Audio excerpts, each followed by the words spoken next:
Thank you, Slackbot.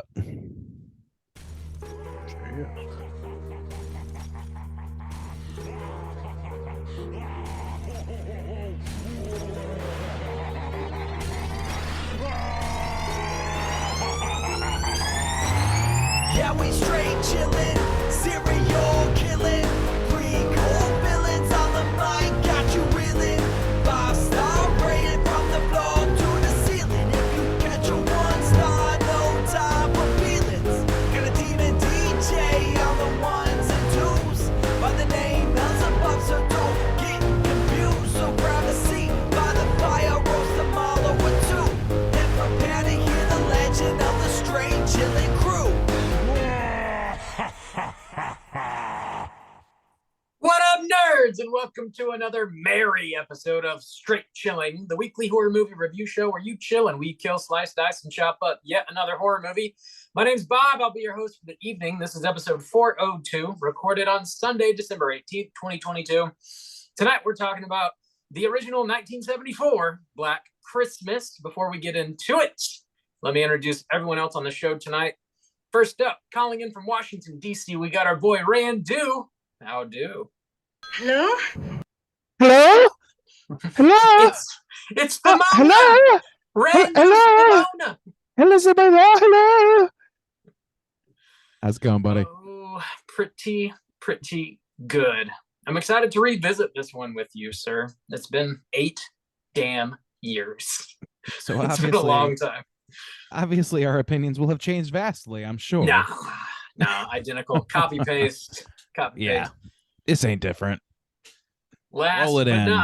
Last but not least, calling in from the Saxonville, Florida, we got our boy Soju. What's up, man? Oh, what up? It's your boy. You got garlic in your soul, Mr. Bish. Stains. Garlic stains. We've all been there.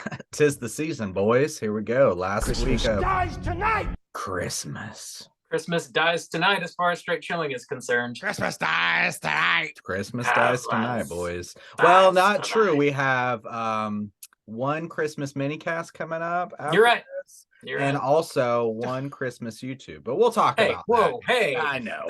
That conversation happens in about 30 Well, seconds, Bob, I just buddy. had to correct you. I just You had better- to correct you. You better hold on to your butt. Who told you you can eat my cookies? Those are my cookies. Randy, what time did you start drinking today? 10 a.m. Hard and fast and ain't stopped since. And I Holy got the shit. pictures to prove it. Yeah, apparently I Yeah, have found me out. too. I found out as of logging in today that you guys have been sending pictures of me very drinking over the course of today. You were sending those pictures. You sent me I some. was not. Okay, well Dude. then Becky stole my phone, obviously. You sent really? me. I You- sent you nothing. You sent me pictures. You sent At a like shit ton of pictures. 2 p.m. or something. Check your phone right now. Dude, Okay, it was I'm on you. my phone right now. Because It you was had you, dude. glasses. You had glasses on your neck. Oh I said, yeah, "Hey, no, buddy." those I did yeah, send. yeah, Yes. Yeah. Those I yeah. did send, yes. Yeah. But there were other photos that I was not Sure. aware of being taken of me because Sure. you know Sure, we live yeah. in a world of terror, and so my photo was taken without my consent and sent to you. So Oh, yeah. that's what's happening. It's true. It's true. That's your significant other right there, coming in clutch per usual. Oh boy. Mhm. All right. Let's jump into some housekeeping real quick. Our January poll is currently posted on our Patreon website. If you support us at the $5 level or above, you get the chance to vote on a movie we talk about in January. The theme for January is shit we missed last year. The 3 movies to vote between are The Menu, Barbarian, and Smile. Whoa, Bob, how are those numbers looking? Pretty damn consistent. Barbarian has like 60% of the vote, and The Menu and Smile are tied with about 20%. Damn, I was curious if, as time went on, if people would change their vote to the menu since it was kind of new when we picked this. You know, Yeah. but it's still pretty fresh. But Slowly People pick up really steam. Really Yeah. want us to talk about the goddamn barbarian? Dude, It's that true. blew people shorts in Oh, they half. blew To their the- shorts. in half. From the massive my loads shorts! that were dropping. Oh my Um, god! My So shorts I are don't split from know. all the So loads big. I'm squirting. I guess menu didn't have quite the same effect. Fewer loads were Uh-huh. dropped during the menu. Mhm. Get your vote Not in big before the end of cheeseburgers. December, and we'll see what we're talking about this January. Speaking of mini casts, we are dropping a brand new mini cast on Friday, December 23rd. I am. Kind of prick I am. It is just kind of prick I am. I'm talking about that new Shudder hotness, Christmas Bloody Christmas. Ooh, that new Joe Begos movie. Joe That's a Begos. Christmas horror film on Shudder, right? That is true. That's what it is. There are a number Brand of them. new. Yeah, there's Yeah. a few. Mhm. Mhm. This also has a very limited theatrical run happening. It'd probably be a lot of fun to watch this in theaters, to be honest with you. So catch that if you can. The movie's basically about a robotic mall Santa that goes rogue and starts murdering folks. That's Cool. No way, dude. Like Chopping Mall. A kind of. Santa who kills people. I don't believe But it's like the that Terminator. anyone. Oh, Terminator Santa. Yeah. Oh yes. Well, So the Terminator. there's of course I not can one understand that original completely. element in this film, is what you're telling me. What Eh, I'm telling you is to watch it and listen to the mini cast. All right. all right, that's a good capitalist. Let's go. That's a good little capitalist. Oh, I don't go Uh, cap.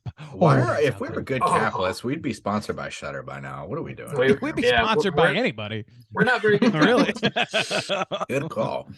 So Yeah. that's the mini cast is dropping Friday, December 23rd on Patreon. If you support us at the $10 level or above, you get access to our whole back catalog of mini cast, and there's a shitload of them on there for you right now.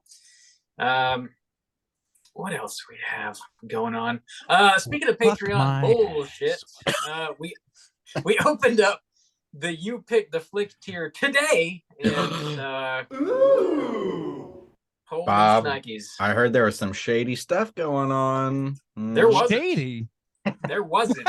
Bob, your I heard partner, Dominion voting machines failed us. your partner Allegedly. once again secured a spot. No problem. No Allegedly. problem whatsoever. She's just good, man. I can't I help know, it. she really is. I'm as hands off with it as I could possibly be. Justin was in control of it today. I didn't even know what time it was going to drop. It's all in Mhm. Juice's hands, and she still got one. I didn't cheat, honey. I promise. I didn't even use my hands. I did just my tongue. So You did not help congratulations- yourself. Congratulations to Naderade, Alice, Hydraberg, Miles, and Matt for grabbing a U pick for the first quarter of 2023. Just send in those movie picks to us whenever you decide what you want us to talk about, and we'll work you into our schedule. All right. Also, just wanted to thank everybody for hanging out this past Friday for our Joe Bob watch party. It's probably the last thing Joe Bob's going to do with Shudder for the year. That's typically how it rolls. We had a really solid turnout. And actually, both the movies were Christmas related. He showed Don't Open Till Christmas and also A Christmas Horror Story. So it was a solid double Which you feature. called. I called Yeah. them both. Good call, Yeah, You Bob. called Bob. both of them. I kind of saw like Don't Open Till Christmas coming because it's like a brand new thing. I know it's on Yeah. Shudder these days. Yeah. But man, I did not see American or what I'm sorry, not American Horror Story. What is the Christmas what is Horror the Story. Christmas Horror Story. Mhm. Yeah, I didn't see that one coming. You nailed that. Which is Yeah. awesome because in the past, didn't he do like Phantasm one year or something that had Yeah, he likes nothing to do with swerve it Christmas? hard. Yeah. Yeah. He Oh, did some like dickheads. swamp movie that I can't remember the name. Like shit that has nothing to do with Christmas. Yeah. Which is kind of a bummer. Oh, Dick Um, Bibbs. He's a tricky one sometimes. I taught him that. He's Oh, tricky dick. Mr. Bibbs. Yeah. So thanks for hanging out this last Friday, everybody that was able to join. It was dope. We are also dropping a brand new episode of Let's Get Physical Media. Actually, it's already out by the time this episode airs. Mikey and I are talking about our November poll picks, or our November pickups is what we're talking about. Wow. Um, I'll no, have I'm to, the drunk one. I'll have to Bob. No, audit November. that one as well. Dude, Oh, it's God. it's the bloodbath of the year, buddy. If you wanted to audit any episode, it's this one. Mhm. Holy shit, Bob! I love hearing Bob talk about his Blu-ray collection like he's a doomsday prepper getting fucking saltines. It's like I'm gonna be out here watching Black Christmas Steelbook while you fuckers are eating each other. It's true. That's how it's gonna roll. The end of I the world. hope so. I hope so You too. hope so. We all hope so. If you are interested in collecting Blu-rays, 4Ks, DVDs, check out Let's Get Physical Media. Anywhere you get your podcasts. Mikey and I talk about a lot of horror stuff. This episode specifically, we spent a good time on Criterion releases because it was the half-off Criterion sale at Barnes & Noble. Every November they do that, in July. So check that out. Yo, How many? Give me a number. How many are you in the hole for this month? you're gonna have to listen to the episode, buddy. Oh. Where did Bob go wrong? Were he and his friends sifting way too long through those Blu-ray bins? And it gets worse, he'll have no jet ski, wasting all his dough on those DVDs. Bob, do I need to pull the numbers back up? No, thank God, no. I don't We think really anybody wants that. nobody wants it. I got two more things real quick. We also just dropped a brand new documentary that fully covers the origins of this podcast and how it has evolved over the past 8 years. It is on YouTube for your watching pleasure. It is called Solid 1 Star. We had a lot of people watch it and chime in, so thanks to everybody that was able to watch that. And it's almost an hour long, so it's a bit of an undertaking. And we got a lot of positive feedback over this past week too, so that was really Aw. nice to hear. I can't believe it's only Why been not out a push week. I know, right? Really. God. What is time? I don't But know. yeah, but Yeah. thanks everybody. It only took yeah. like months to put together, of course. Yeah. the Thanks. bulk of a year. you know? Thanks for Jesus everyone Christ. for watching and commenting and hitting us up on Slack and everywhere. We really appreciate that. Yeah, For sure. very sweet. So yeah, check that out on YouTube. Solid 1 Star, a straight chilling documentary. Last thing I got here, I recently was a guest on our good friends over at A Cut Above horror podcast. We were talking about The Lodge, which of course is one of my personal favorite movies. Oh, Bob. of all As we time. all know. Mhm. I listened to Everybody that knows. episode. I love to hear you change your opinion. Yeah, just changing the song, changing the tune. Mhm. So check that out. Check out A Cut Above everywhere you get your podcasts if you want to hear my thoughts on The Lodge. And that's all I got. Anything you guys want to mention? Did I forget anything? Oh yeah, you forgot something. So I did. Yep. You Yep. fucking forgot. this is like another week where we somehow kind of unplanned just have something dropping every day this Every week. damn day. Jesus yeah. Christ, what is wrong with us? I if don't ask? know. I don't know. But Might need to also, chill the fuck out. so after this episode comes out, so this comes out on Wednesday. On Thursday, we are dropping a brand new YouTube video. This is going to be another Creature Corners, Creature Comforts. Oh my God, Bob fucked my Jesus. mind. Bob said that on the 400th episode, and now it's stuck in my mind. Yes. Creature Comforts YouTube episode. Oh God, no! This is where I'm typically joined by a guest to discuss something that's kind of horror adjacent. This month, I am talking with our good friend Nicole from the Light and Shadow podcast about A Christmas Carol, the kind of whole property, the book, and a lot of the different films and some of the differences and some of the traditions it kind of The whole carries through capitalist Christmas. endeavor that is. Yeah, Christmas. yeah, dude. Every year there's Christmas like Carol. 3 or 4 of those things that drop. Mhm. But yeah, we're gonna be Money talking out the about the good ass. ones, of course, and the book, the novel, and all that kind of stuff. So yeah, check that out on our YouTube page, youtube.com/straight chilling podcast. And that is all I have. Our house is clean. Oh shit. This house is clean. Wow. All right. Let's get into the main feature. We're talking about the original 1974 Black Christmas, and we're kicking it off with the back of the box. What's on the back of the box?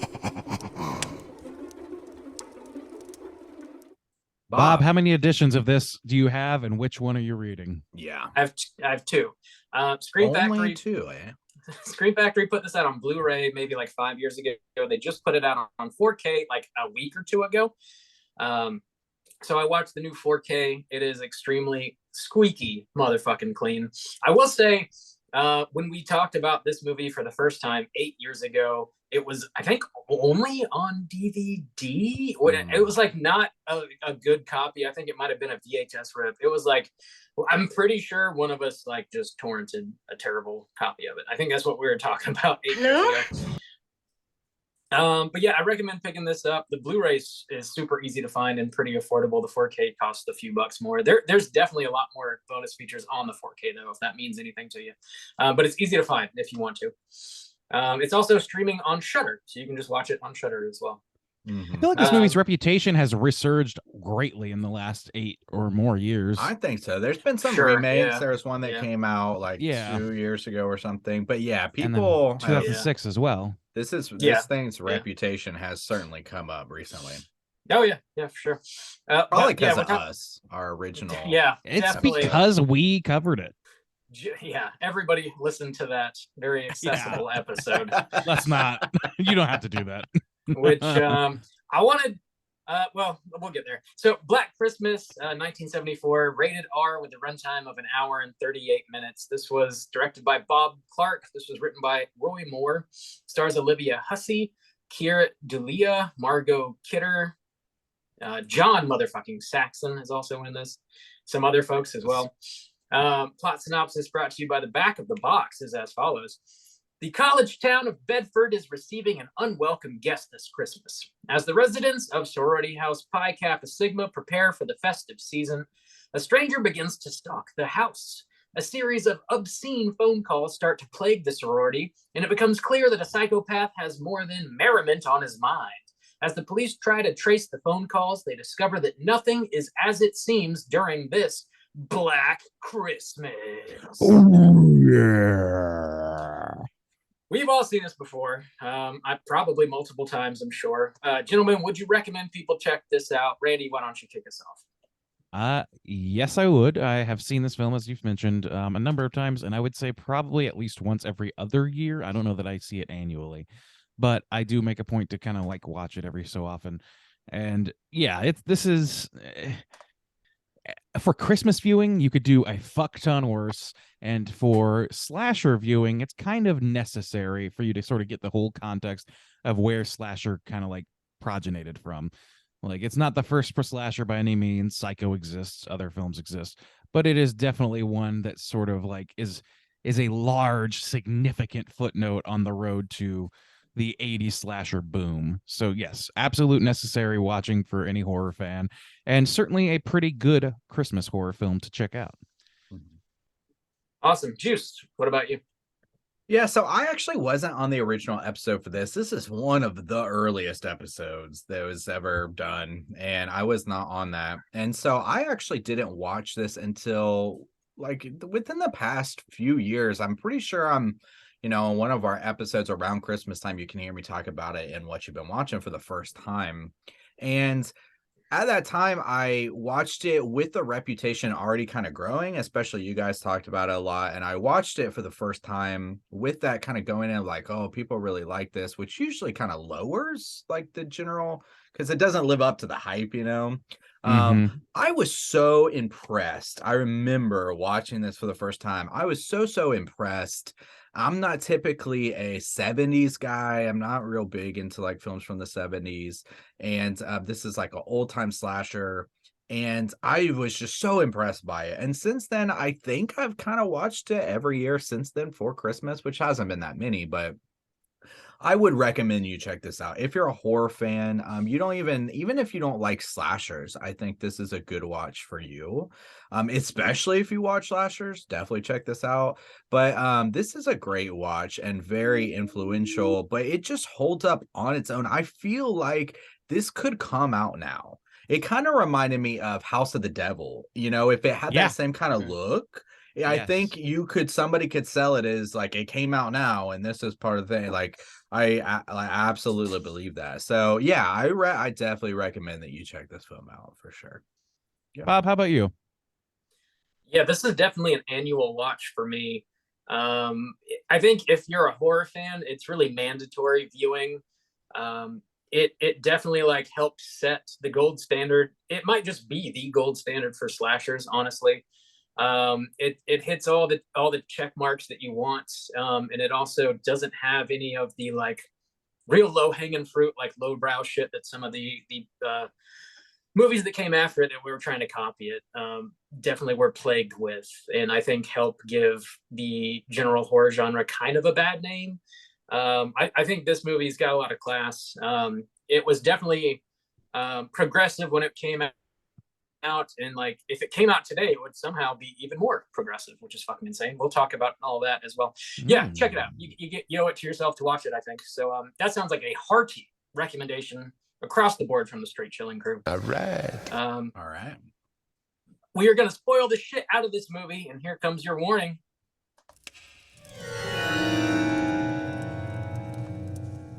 Spoiler warning.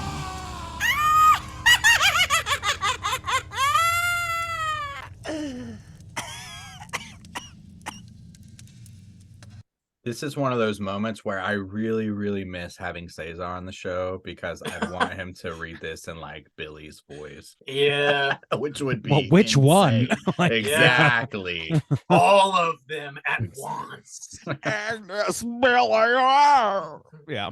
Oh, I also want to point out need this- to know. this is our last Christmas episode, so I am rocking the custom made. I see Nice. that. You know. And you got some jingle jangle light ups on your neck there. Yeah.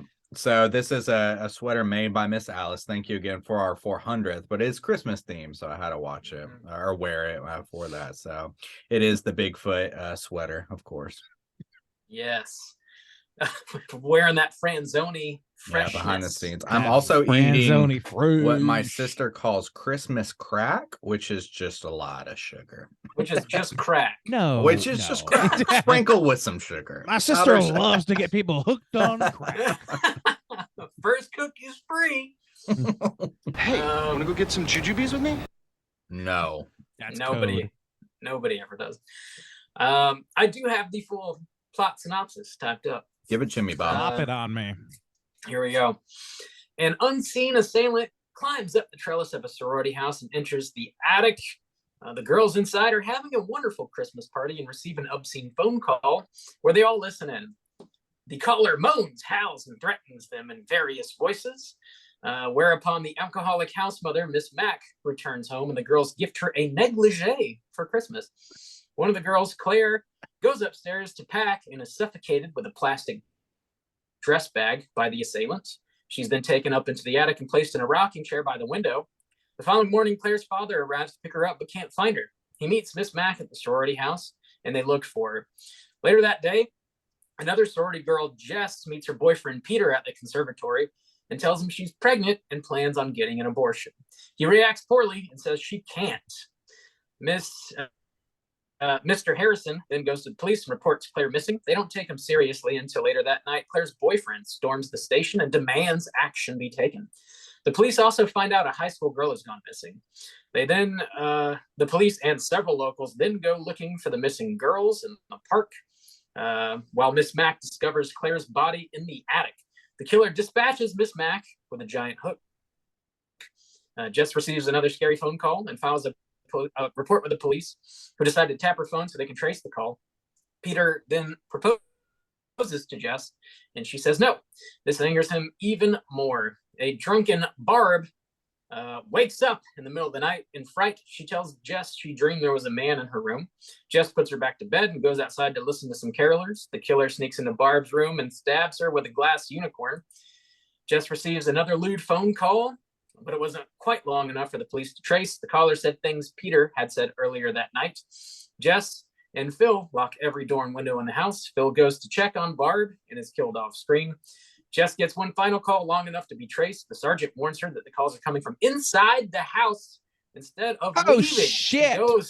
She goes upstairs looking for her friends and finds the killer. She's chased all the way down to the basement and locks herself in. Peter then shows up and breaks one of the basement windows, crawls in to find her.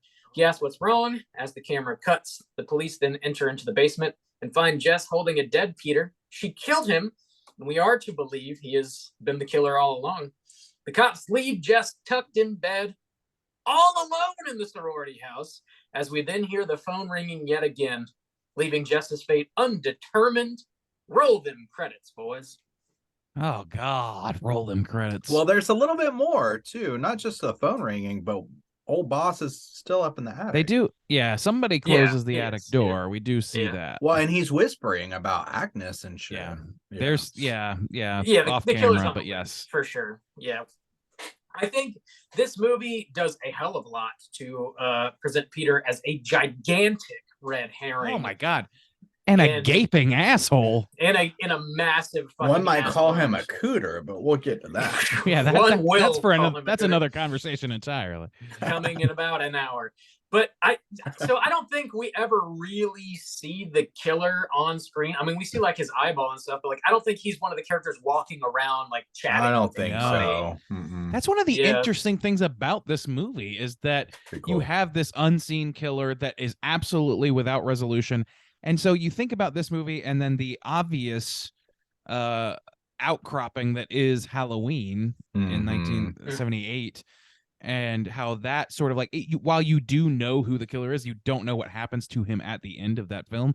Sort of like the ending on a killer on the loose. The killer on the loose thing never ends in these two Mhm. movies, and I think that is Mhm. like that is a lost art within the slasher movie genre, at least for some Yeah. time. Like it's kind of like anticipated that like after a while that the slasher will of course come back because we get sequel after sequel after sequel and people have become savvy enough to know like, oh, he's maybe dead for now. But Yeah. at this time it was not really like an established canonical thing that you could anticipate.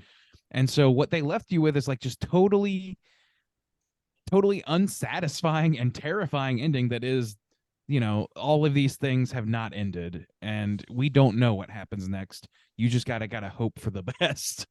Well, it's Yeah. so satisfying for the horror genre. Yes, Mhm. that's what I was gonna say. Yeah. Yeah. So, I mean, this is what so many people just can't get through their fucking heads these days. Idiots. They like fucking David Gordon Green looking at your head ass.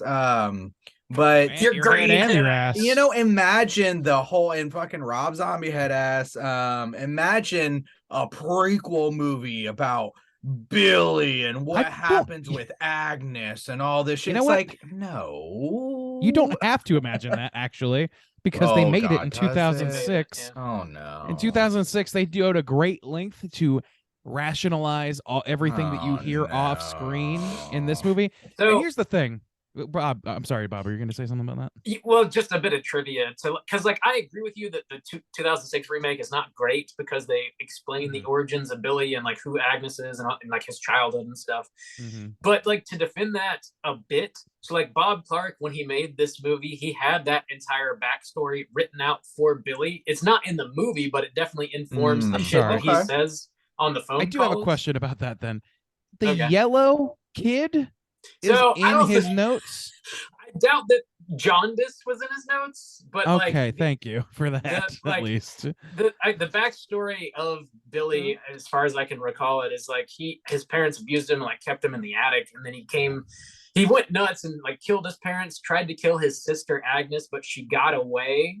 So Mhm. he's like obsessed with killing these girls in place of his sister that got away. That's why he stays in the attic. There's like It's just that's just not See, that's even interesting. different than you don't need to know it. You don't It's want well, that's not. the thing. Because you lose any kind of atmosphere. People cannot Yeah, create a fucking atmosphere. They don't understand emotion and mood. And so They in don't. well, get no, it. instead of replacements for those things of like completely like it's this lack of being able to create a story because it's like I want to create a mood, but I don't know how to do that, so I have to hammer something home.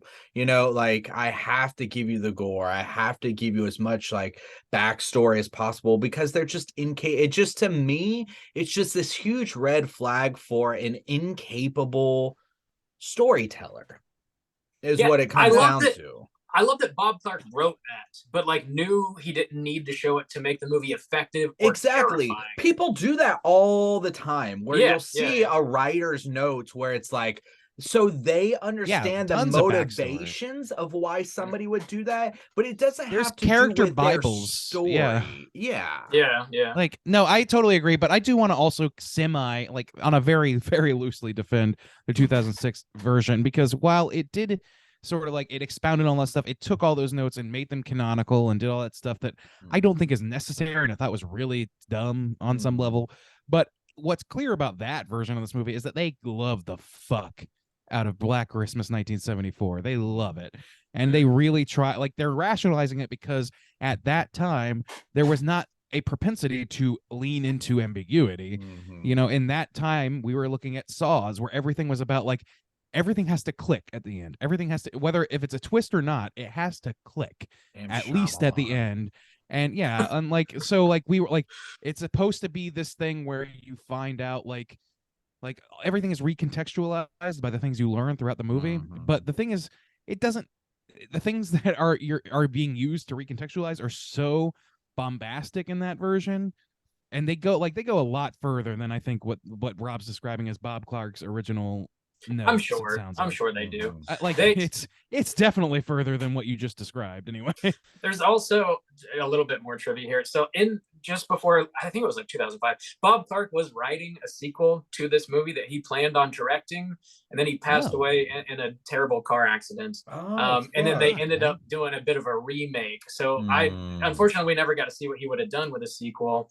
But I think they tried to like honor him by taking his notes and like including them in that movie. I don't know that it doesn't have kind of sense. It doesn't have the class or like the tact that this original movie has. I also think this movie like feels like a Christmas movie. Like the story at hand doesn't have much to do with Christmas. It just happens during Christmas, and a lot of these girls are like trying to go home for Christmas for the holidays.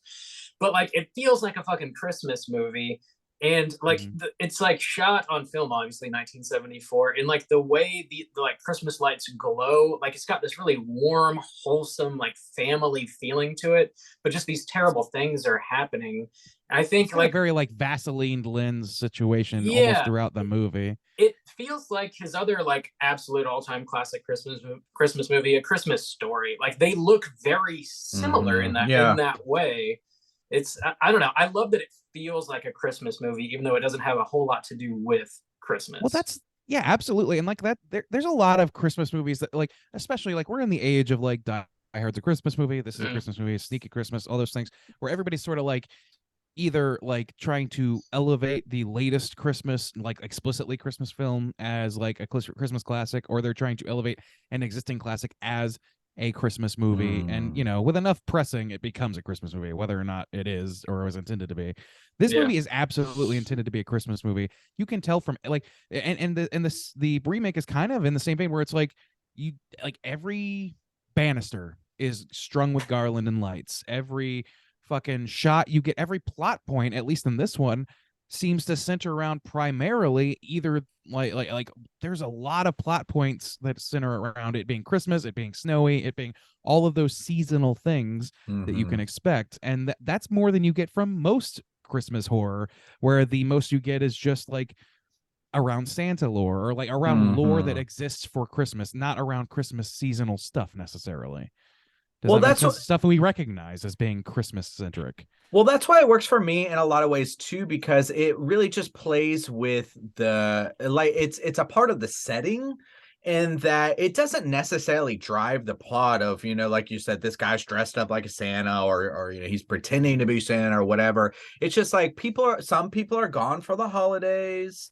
You know, we're wrapping up the semester. This guy's taking his final test. You know, the girls are giving some Christmas presents away. They're hanging out. They're drinking a little bit. You know, one of the guys is ice skate, or he's playing hockey or whatever. So it's just, it feels more natural. You know, you're just able to live in this spot that feels very authentic from everybody that you see. Nobody's doing anything that seems out of place or crazy for real life. And that's why I was saying, even though this feels like the 70s, other than their outfits that they're wearing, like nothing like sticks out as like it feels timeless in a way, which really makes it like very enjoyable for me to watch now. It is fun to see the outfits, as ridiculous as some of them are.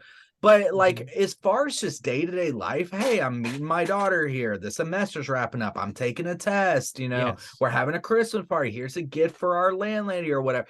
It's like that all feels so natural and timeless. It's things that we do now.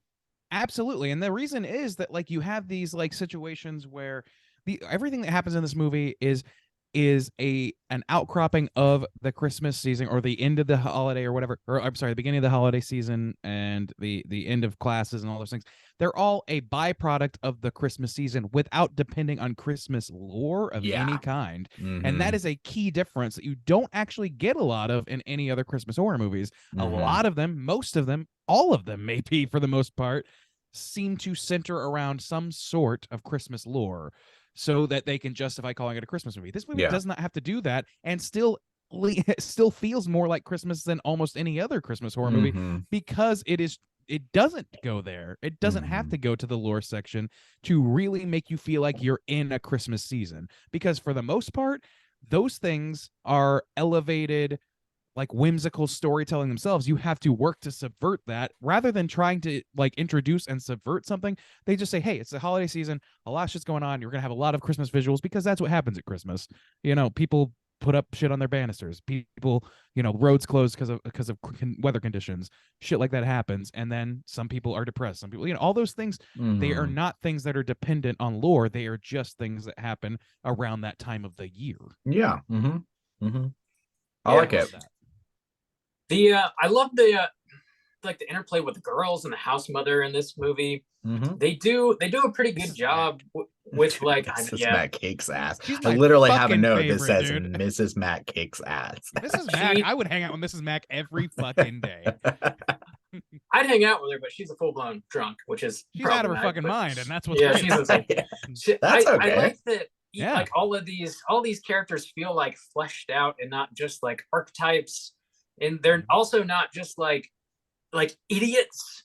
And there's the movie's not just like drenched with like unnecessary nudity. Like a lot of these sort of stereotypes that happen in latter day slasher movies, this movie is like totally without any of them, in a way that like makes it stand the test of time and like adds to its feeling of timelessness. And it's sort of like, even though these like horrific things are being said on the phone, it almost feels like this like classic movie. And I think not just horror fans would agree with that. I would hope so anyways. I mean, I know I got a bias here, but I would think that like some normies would watch this and be like, damn, that's just a good fucking movie, like no matter what you're into. It's very compelling. Like every character has compelling reasons for the way they're behaving, and none of them seem like they are going out of their way to make the plot happen.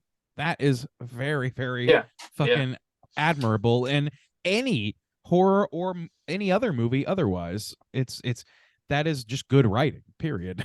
Like, yeah, well, the problem is I don't know how accessible it is outside the horror genre, which is a positive for the movie as a horror film, because it's disturbing. And one thing, the iconic idea, I made a note that said the first girl that is killed and left up in the attic is this kind of iconic figure. Yeah, Claire. Yeah. She's got the bag over her head. Her dad's looking for her the whole time. God damn, dude. I put that. I feel like these days that would be the one, before the rules were kind of established of the Laurie Strodes and like all that kind of idea. I feel like that would be the type of character that would be pushed from a narrative standpoint to be the final survivor. Instead, we have these other girls who, one is this raging drunk who's clearly horny all the time. She's making these fellatio jokes and stuff like that. And then you have our main girl, which is like wild and something that we should talk about, but the whole plot line is of her having an abortion. And they do not shy away from being explicit about what they're talking about. No, which, it's kind of like a byproduct of the development of how that conversation has gone in America.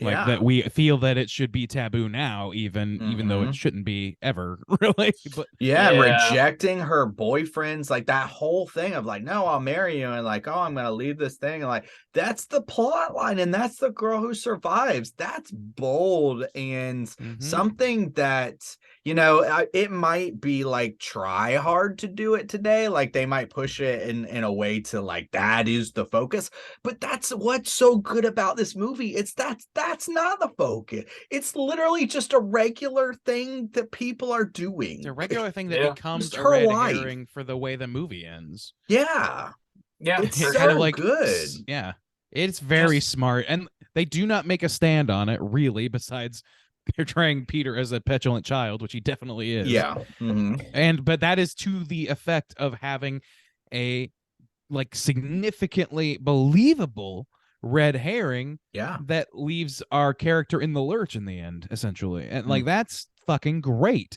because Mhm. that is entirely story driven. It's not ideologically driven at all, but it works really fucking well. Like, Mhm. It, love that. Back in the day, I don't know, I wasn't alive, but it may have seemed a little bit try hard.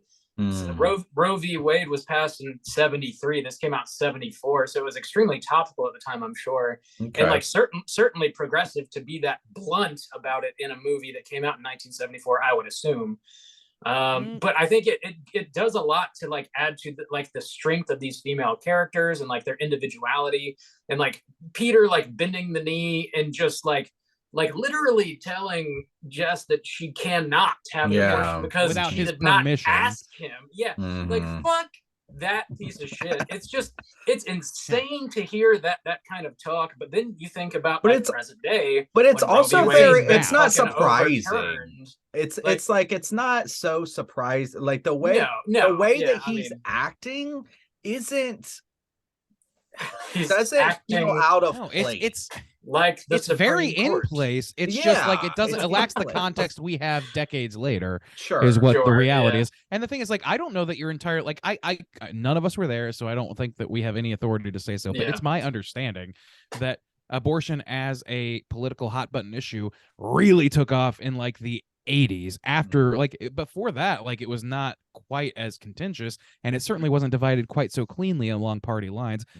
Like I don't know, that's my understanding anyway. I take it for what it's worth.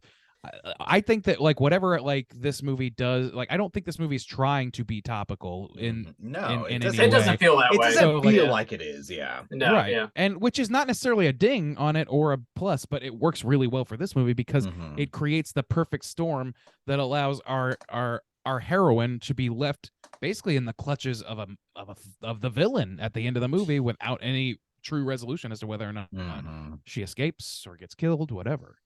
I Yeah, don't so- know. Just since we're doing on this, I don't want to like linger on it too long. My main thing was just bringing up the idea of like, oh, I feel like Claire these days would have been pushed to kind of be the surviving Yeah. person at the Yeah. end. But also too, I don't know if this is a choice, but if it is, it's kind of smart and it kind of works in my head canon anyways. Of making Jess British and treating the kind of abortion thing in this more kind of nonchalant way where she's like more like maybe less burdened by the cultural obligations that maybe other people felt or would feel, where Jess is like, you know, he actually proposes to her and she doesn't even kind of consider it, and she even treats it in a very like a mature kind of way where she's like, Peter, I Let's don't be serious. want to Yeah, she's marry like- you. yeah, like, Peter, you know, I have things to aside, do. yeah, aside She from treats it as- the go kid ahead. and everything else, like I don't want to marry you. You know, we're in college and I want to do this shit. Well, and that's yeah. what's so interesting. Like the Peter character, as much as he is fun to look at and be like, look at this piece of shit. Like it's so fun to do that, but also like the way he's written, it's very like understandable to some extent.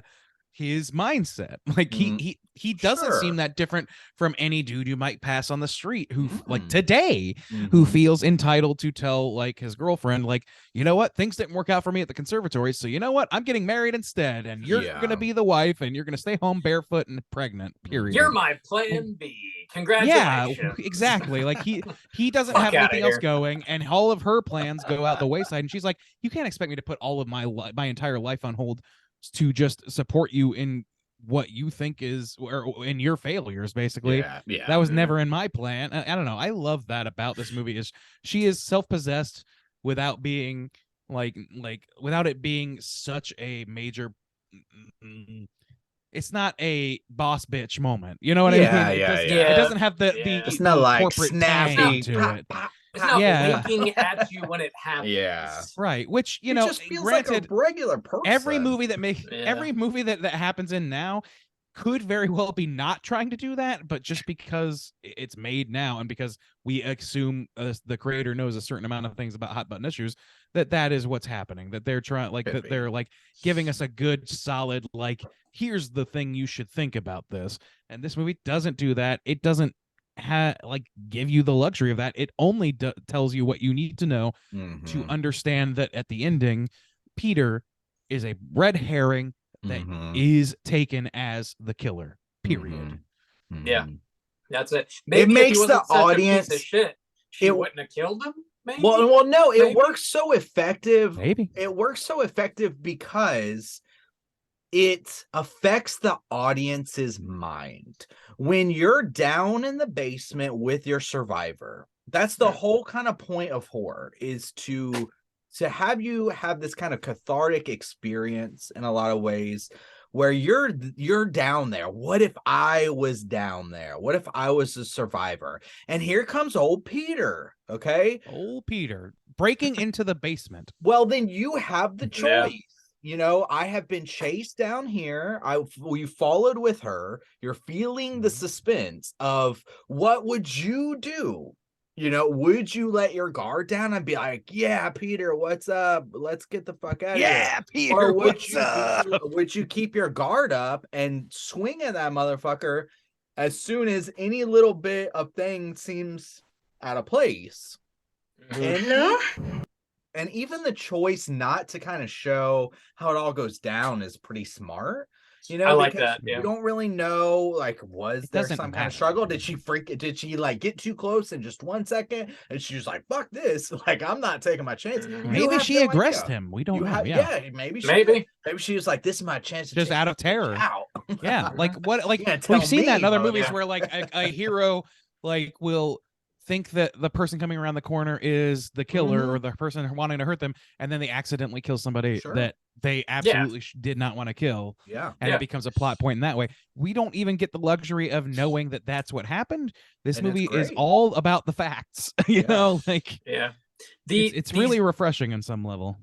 The sound design, I wanted to like give a quick nod real quick of like the phone calls for sure, but also when Billy is chasing Jess down the stairs into the basement, he is screaming wildly. It is truly terrifying to hear that shit. Like, she has to be scared out of her mind down there in the basement. Like, I'm sure whenever Peter breaks the damn window, she's like hanging on by a thread, you know? So he got whatever he had coming to him. But like, the sound design is so fucking scary. Those phone calls with like the multiple voices layered on top of each other and shit. Is just insanely well done. Bob Clark actually does one of the voice. I think he's the one that's screaming real high pitched is the one that he does. And there's another guy Just like that. there was another guy that he did like a handstand to like help compress his thorax to like augment how his voice sounded to do some of the voices on that shit. It's just really well thought out and really well done. That shit's horrifying still to this day. Well, to go Yeah, off man. that, another like really smart choice is I want to pick up on the things that really kind of feel a little under the surface because I feel like they're chosen so well. Is the sound effect is great and the voice is disturbing. And I wrote the note, these phone calls are really troubling and stuff like that. But they're also maybe I don't want to say out of the norm, because it's definitely not normal. But back in the day when people would harass people on phone call, there's no caller ID, nothing like that. Then this might be, the cops are kind of like, it's maybe an old boyfriend, and not to blow that off or anything. But one thing that's the smart choice that really kind of makes us special and hammer it home is that one moment, he's only got one, where he stops. And it sounds like a very normal, composed person that just says, I'm going to kill you. Because it's so smart, because the typical narrative trope is kind of like the Jekyll and Hyde, is that the killer's out of his mind, as something has making a rational person not rational, or they're just mentally not there to begin with, which a lot of this movie kind of indicates, the way he talks to himself and places the doll in this girl's lap and stuff like that. But that one single moment, and that choice to be the rational mind, or what sounds like the rational mind, is His the version of it. moment where it's the literal threat of, I am going to kill you, in plain, bold speech, in the right mind, is like, that's so effective and such a good I think choice. you've honestly pinpointed one of the things that made that expansion in 2006 so much less impactful, because it was the sort of like, I don't know, you're totally right that it's a tropey thing that you will see more often than not in a movie like this, where if you're trying to figure out who the killer is, whatever, like Scream style, you're going to find out that it's some wackadoo, out of control, Lillard-esque alternate reality character version of your boyfriend, who's totally normal otherwise, who's just putting on a guise, or who is otherwise like it has split, like quote unquote split personalities or whatever. And it's very like, even in this time, like split the DID and all that stuff. It was not understood, and it was well used in the horror genre and any other like in film, to make like, oh, mentally unwell people can sort of like segment their minds this way. We're going to use that in every fucking horror movie. And so like the idea that they did not go that route, that they just sort of made this person like just terrorizing them, period. Mm-hmm. And he's like, he's not well, like obviously he's out of his fucking mind, but him being out of his mind is the state he's in no matter what. It's not an issue where it's like, it can be segmented. You can be like, you don't have, it's not going to turn out to be like, her, like somebody's like boyfriend you don't suspect, because he's like the guy who plays Santa Claus. It's not going to turn out to be that guy. You know what I mean?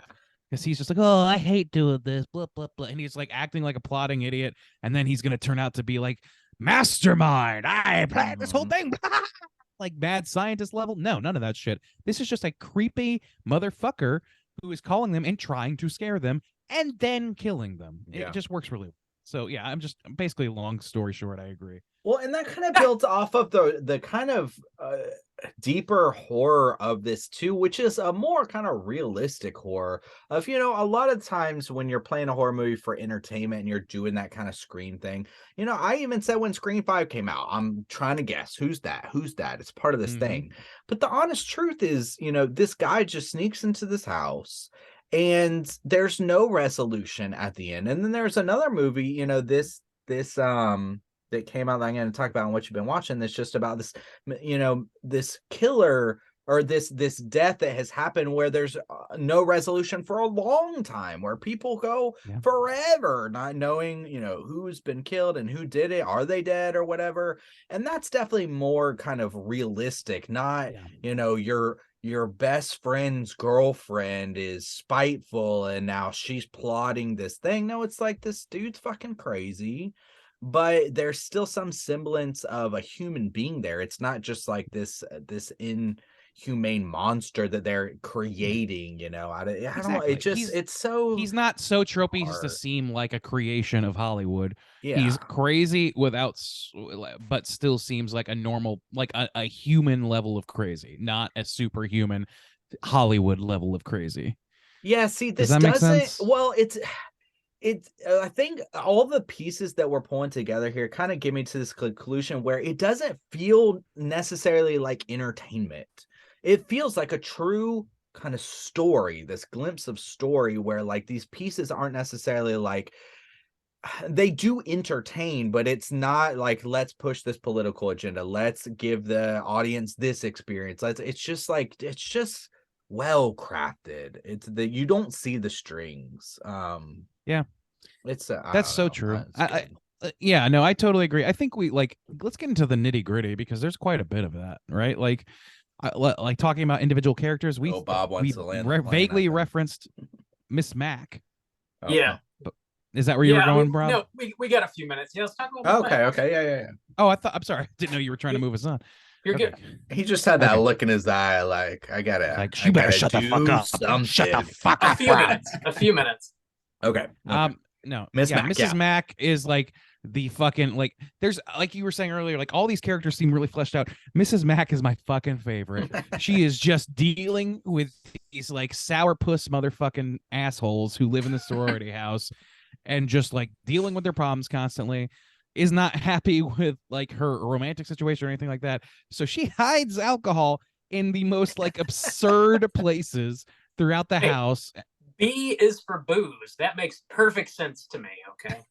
The funniest fucking thing that happens in this movie, and it's not a very funny movie, but like the funniest thing that happens in this movie is when she's like dealing with whatever the girl who got choked out or whatever, the first girl who dies, her dad showing up, and he's like he's no smiles, he's all serious, and she's just sort of like semi-drunk kind of dealing with him. And she's like, "Oh, would you give me a ride to town?" He's like, "Yes, okay." And then she goes and she's chasing the cat or whatever, or something happens. And she's like, "You little piece of shit, you little bastard," or whatever. And then just turns to her left, and there's the guy looking at her like, "What the fuck's your problem?" And she says, "It's very kind of you, sir." I don't know. That fucking scene makes me laugh every fucking time. It's like just like saying the same line. It's so obvious, like that she's just sort of like pulling her own string and saying whatever she's supposed to say. It's Mhm. great. Her toilet booze cracks me up pretty hard every time. And she brushes her teeth Oh, with the And then liquor. spits it. every time Which I kinda watch that, I defeats have the this purpose. like visceral reaction of Yeah, like, that's oh, horrible. that looks terrible. But it's a good point to bring up Miss Mac too, because she's the main element of another interesting aspect of this film, which is the comedy. You know, it's not a Mhm. particularly funny film, but her character feels like a realistic-esque character. Like it feels like they smartly chose the right person to deliver the most amount of comedy and the most kind of believable way. Even the situations of with the dad showing up, which it's so good to be able to create these moments where okay, there's this dad showing up, because it makes these comedic moments work so well, like when she's got to put her hand over the photograph of the people having sex in the butt, position of yeah. the peace sign or Peace whatever, sign, yeah, the poster. while also flashing to scenes of the daughter that this man is looking for dead in the attic, rocking back and forth with that look on her face of suffocation and it still being there. Man, that's a very It's very grim. difficult line to toe, and I feel Yeah. like they do it perfectly. Yeah, I agree. I agree with you. It's I horrifying. totally agree. His daughter is just above him, and he has no idea. Yeah. It's. I mean, nobody Through the ever whole has. movie, nobody checks the fucking Well, attic Miss in Mac this movie does, that but survives. Yeah, she dies. I was something that did bother me about the end of this movie is the absolutely abysmal police work that happens. So like they find Nash. Jess in the basement, and she's like barely conscious with a corpse on her, and like they just tuck her in bed and they don't search the house. Clearly nobody goes in the basement. Nobody They don't clears the lock it house. down as a crime scene and like collect blood or fingerprints or do literally anything. They don't take her to the hospital, for crying out loud. They Hang just on. leave her alone. I'm gonna I'm gonna defend this a little bit. Not Okay. well in the way that it's presented, not the police work itself, but in the way that it's presented in this way. It feels consistent, at least. I like this is a great juxtaposition and line that they toe with the police themselves and how they include them throughout this film, where you do have this one cop who's very incompetent and they play with, and you get a little comedy out of that with the fellatio and stuff like that. But then you have this other cop and then a couple other cops who actually feel like, they're taking it seriously and they wouldn't, it feels like they shouldn't allow this to happen at the end. How could you catch this thing? But they leave the hints in there, which actually makes it justified for these characters. So we already know Nash is pretty incompetent, but we also know that this is kind of like a small town type of situation because at the end, we've had the little girl who's 13 die where they have a body, but then really we only have a handful more bodies, 3. They haven't found Mrs. Mack and they haven't found Claire. So we have like 2 of the other girls and Margot Peter. Kidder and Peter and one other girl. Yeah, so like 4 bodies maybe, and the coroner can't handle 4 bodies. The police can't handle 4, and they mentioned that all at the end, and then the bias of the detective who's kind of got this arrogance about it. He does take it more seriously, but he also has this known arrogance of, I just knew it was that kid. I was following my gut. I was following my hunch, and he's dead. And wrap it up. That's exactly right, or whatever. And so that gives you this kind of excuse to be like, well, that's consistent with these people that we see. If I they totally didn't agree with that. set it up so well, then that would be a huge thing of like, oh my God, how would they not even check the attic? It's supposed to, though. Yeah. I'm sorry, go ahead. No, go ahead. I think you're supposed to be like, oh my God. Like, obviously you're supposed to end the movie like, oh my God, they left this girl here. I think that what's happening is kind of adjacent to what you're saying. Like, I think I agree that it's comes from a police arrogance that they don't rummage through the rest of the house, even just for bodies. Just that, like that guy's daughter is still missing at the end of this movie, and he sits down next to Karen or whatever, her bed, and passes out. That's what the thing that draws them out of there. That's the part that I feel like is perfectly realistic in a way that makes it, to your point, somewhat justified feeling where each individual person is just like, oh man, he's passed out, let's help him go downstairs. And then the police chief is like, oh, Nash, make sure everything's wrapped up in here, make sure everything's good, I gotta go take care of something else. And then Nash, who is the idiot, is left to be the person to turn off the light and leave the building. And that's what's it makes perfect sense. It's just a failure. Period. Yeah. And it's a failure that you can understand that could happen in real life and probably certainly has. So it again is sort of like this thing where you're like, oh no, I can't believe this is happening. But it's not entirely it's not implausible at all. It's the fact that it is plausible is what makes it so frustrating, I think. Probably, yeah. I mean, if they have people missing, they would at least search the house for more bodies, since they found 2 in the house already. But shitty police work happens, so it's believable, sure. Yeah, every true crime is essentially about shitty police work. Every true crime podcast you listen to is at least 50% about that. You would never think, oh my God, an underage boy would come stumbling out incapacitated and then been handed back to his killer, and yet that's what happens. That did happen, indeed. Yeah, it is about time to land the plane, though. So if you guys have anything else, of course, just add it to your closing remarks here. Juice, why don't you kick us off? How do you feel about Black Christmas? Okay, I'm gonna go through just my notes, really. Opening POV shot, awesome. I love the aspect of talking about the sound design of the mouth breathing and the stuffed up nose. It really got under my skin, but it also gives it this kind of realistic feel of it's fucking cold out and his nose is all stuffed up. That afro, laugh out loud. The Mona, very funny and disturbing, the way they toe this line of, even with the voices, of how ridiculous it is and how some girls take it seriously and some don't. I like that aspect. As I said before, the line, I'm going to kill you, very brilliant and very smart decision. Claire being the girl that would survive. Jess smoking. Jess is freaking 10 for me. Ooh, shit. I love Jess. Are you the butthole? And the British accent, really, man. Ooh, Jess. She doesn't want to marry you. Well, that's fine. Dead body in the rock. She also don't want to have kids. 10. Dead body in the rocking chair. like that iconic, it's on Bob's Blu-ray or whatever. That's so iconic and disturbing. And again, the aspect with the dad just right underneath her, fantastic. Instead, in place of a killer, in place of a killer, they have his kill, his first kill, and his like most iconic kill. That's really interesting.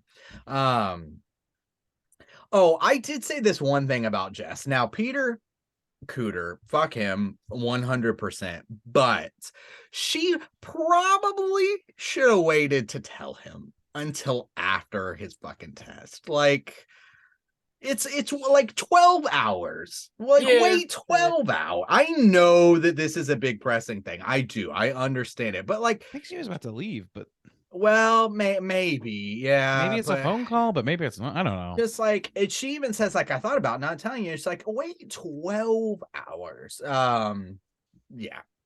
Mrs. Matt kicks so much ass. The girl who's missing is 13. That adds this extra element of disturbingness. And one, I wrote a note when the mom was screaming like Janice. Oh man, that really was impactful. That was making her 13 in that moment was intense. We didn't really talk about Barb, but I just wrote a note that says Barb sucks. I wrote, I don't know, like, I get that dude's like got it in his mind about this situation, but like, I don't know if he would fuck up the piano that badly. Like, it's destroyed. Yeah, and then I don't think that's okay to fuck that piano up. That is not your piano. I don't think it's intended to be okay. Yeah. I did write that fur jacket that Chris is bumping.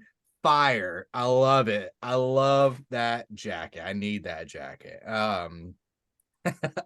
Important note. I guess that's about it. I did write a note during the phone call with the cop. When Jess is on with the cop, there was like the shadow creeping in the background that I don't think I ever really noticed. I don't know if y'all noticed that or not, but it's pretty cool. This movie is fantastic. I didn't watch it. I have no nostalgia value for it, and I even went in with like a kind of high expectation. The first time I watched it, blew me away. I love watching it. It's crafted so well. It's so fun to see this before all of the kind of things that we know now for 50 years worth of tropes and the Halloweens and all the slashers. This movie did it so well, like from the start. And sure, there's influences, like he's in the house and stuff like that. We've seen that before, but this movie does it so well. I love how they handle their killer, these people, the season. Fantastic movie. 5 out of 5. Love it. I absolutely love it. It's like a horror classic through and through. Absolutely a Christmas classic. 5 out of 5. Bob, out of 5, where are you gonna rate Black Christmas? Okay. Yeah. Like we kind of said at the beginning, like this movie didn't necessarily invent the slasher, but I think it definitely set the gold standard for what a slasher movie ought to be. With that amazing opening scene, the POV shot as he's climbing up the side of the house, stalking these girls from the attic. It's very like slow and methodical pace. It's got a very like heavy, like dense atmosphere going on. It's got pretty decent kills. None of them are like too crazy gory, but you feel them when they happen still. It's got the idea of a final girl as well, but she's not like this perfect like Christian being necessarily, but there just is like an idea of a final girl. Generally, like the cinematography of this and the look and feel of this movie is just incredible. I love like watching this movie is such a joy because it feels like every frame is just so like perfectly lit and like staged. It's got that like intense like Christmas feel that puts you in the mood of the holiday, even though it's like genuinely a scary ass movie. The score hits. It's got like this really creepy piano thing happening. And one of the bits of trivia I read was the composer, he was tying like silverware to the strings, so when he pressed the keys it would like augment the sounds and make them unnatural. That's weird. I think that comes through really well.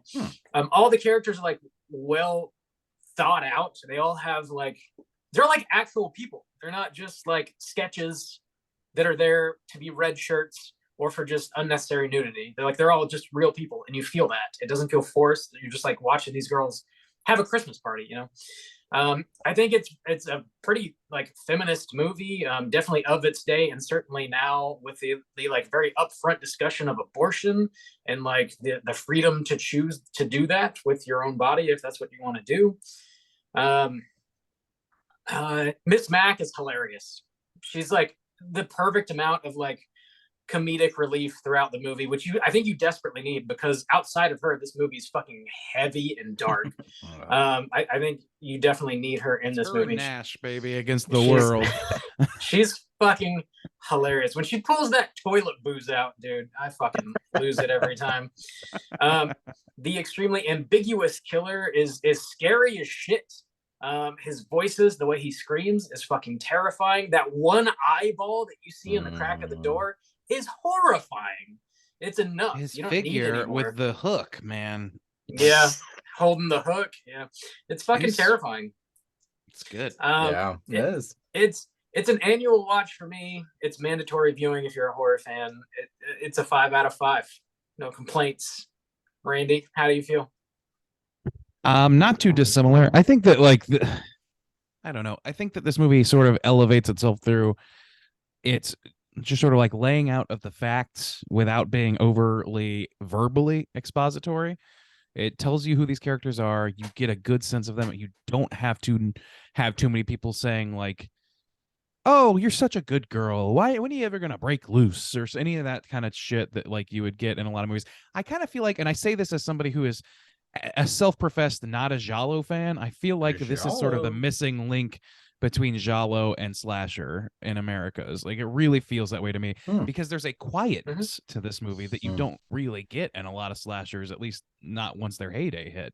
Even Halloween was a louder feeling movie than this one to me. I feel like there's just so much quiet downtime, like the warmth of the hearth or whatever becomes menacing through silence rather than through, I don't know, bluntly placed dialogue or whatever. I just feel like there's some very subtle ways that this movie elevates itself. I don't know. I don't have a whole lot of negatives for it, which makes it very difficult to like be critical towards it at all. I think if anything, maybe it feels like they spend too much time letting Barb do Barb stuff to the point where it feels like it's not so much funny as it is like it starts to become like depressing again and like sort of like, I don't know. I think there's maybe a little bit of editing that could go into it, but that's speculative. I really don't need that to happen. Like I don't really, that might be just trying to tailor it to my own taste. So like I gave this a 4 out of 5 the first time we watched it, and I think that my opinion of it has grown alongside its reputation and alongside my multiple viewings of it. I'm also going to give it a 5, and I think that like I don't know that it's, to me it's not, if I watch this every year it would lose its impact quite a bit for me, so I don't know if it's that for me, but it is definitely one that I will revisit at least every couple of years, every 3 years, something like that, because it's just so fucking important to horror and at the same time goddamn effective at what it's doing. Yeah. So I don't know. I don't have a whole lot else to add besides what you guys have said and that. Yeah, when we first reviewed this, I think it was the first time watch for all of us. The first time we talked about it on the show 8 years ago, I also gave it a 4 out of 5. Jack was on the show, he gave it a 2.5, and Ross was on the show, he gave it a 3, and that was it. So we've definitely, our opinions have certainly evolved over the course of the past 8 years on this movie. For those of you keeping score at home, our aggregate is obviously a 5 out of 5. Let's jump over into our Rotten Tomatoes segment and see what the critics and users think about Black Christmas. Certified. All right, everybody. This is the Rotten Tomatoes segment in which I'm going to have these gentlemen guess within the best of their abilities what the critics and users' aggregate positive score is on RottenTomatoes.com. So for Black Christmas, there are 35. Is that right? 35 critic reviews. Yes. I'm going to start with Bob tonight. Bob, what is the aggregate positive score for those 35 critics, you think? I think it's going to be pretty high. I don't know how high. I'm going to go with an 85, please. 85. All right. Juice, what about you? Where do you think they fall? It's great. I was just thinking this. I was like, no matter how many years we've done this, I never think about this until this segment starts. I'm like, oh yeah, we always play these games. That's for the best. Yeah, Like, it is. Like I never think about when I'm writing my notes or anything. Never even crossed my this mind. is not the important part of the review, so I'm glad Yeah. you feel that way. So Bob said 85. 85 for Bob. I think it's gonna be slightly lower than that. I just because like I don't know. I don't know. I just think it's gonna be slightly lower. I don't know why. I'm feeling 78. 78. All right. Well, not a ringy dingy for either of you, but relatively close for one of you, and that one is Justin. Congratulations. It's 71%. You're about 7 off. Gotta get it. Guys, I swear I never think of this. I certainly don't ever look up the scores before we do the game. Oh, I promise. okay. I promise. Never crosses my mind. Okay, Bob. Mr. Krusty Loser over there. Okay. Crusty loser. Ooh, Rusty Busty. Oh. Uh-huh. I'm a crusty loser. Let's move over to the audience score. There's 10,000 plus ratings, so a huge sample size for this. Juice, we're gonna start. Or I'm sorry. Yeah, Juice, we're gonna start with you on this one. Where do you think those 10,000 people landed? I think it's honestly gonna be similar. 71. I'll go maybe slightly higher for the fans. I'm gonna say 75.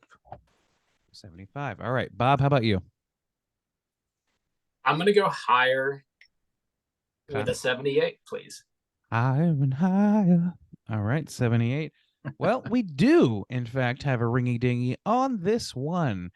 And Bob, I'm so sorry to tell you, it's Juice this time. Oh my God. Guys, I never think about this segment. I promise it has never crossed my mind in 8 years. Never even ever thought about it. Who told you you can eat my cookies?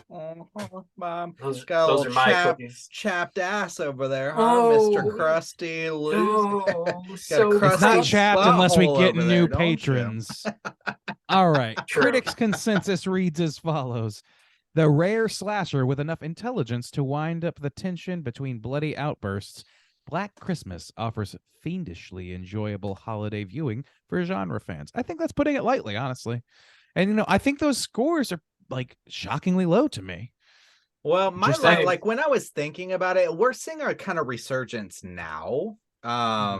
But even when you guys first watched it just 8 years ago, even Bob, who was a big horror fan, I think rated it a 4, which would be Yeah, I an was a big horror fan. 80%. So I mean, I don't see it as that far off. I think that to me, like I can tell you the reason that I gave it a 4, at least looking back. I couldn't tell you because I haven't listened to it, but what I imagine was the case was feeling like it was a slow movie, which is not a thing that I particularly am bothered by most of the time. Yeah. But I was like, thinking about it as like, oh, a seminal slasher movie. This is supposed to be a slasher movie. Like in having that modern view of what a slasher is, and then watching this for the first time, I felt like it was too slow.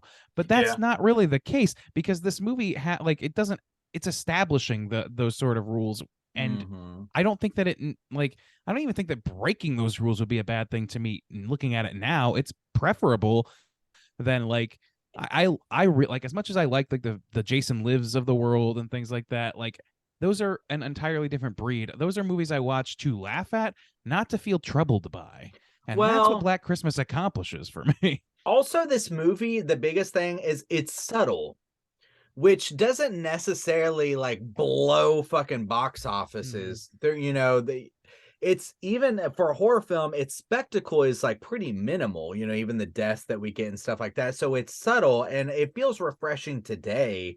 We're like, oh my God, we've had the Sauls and the human centipedes and like all the kind of things that we get. So looking back now, it's very refreshing to me. But I could also see it's like people not digging on that subtlety or not getting it. I just don't think they get it. I can understand general audiences getting it less You to don't some get extent, it. but They critics, don't get it. You well, it's not even that. fools Like, don't get it. Crusty You losers don't plebeian. understand. If you are elevated like Soju, you'd get it. but No, it's not even like I just don't think that people necessarily have the same patience that we do after years of watching these kinds of things. And I think that Yeah. I'm more shocked by the critics giving it the score that it did, except that a lot of the critics they're pulling from, I'm sure, are from a time period long before, you know, horror started being allowed into the conversation as something to be taken seriously. Yeah. So there's also Mhm. that to be added to it. So I it makes think sense so. in some level. But it just seems weird to me based on modern sensibilities, I guess. Here's I some just want negative to get reviews. elevated. Let's get elevated, guys.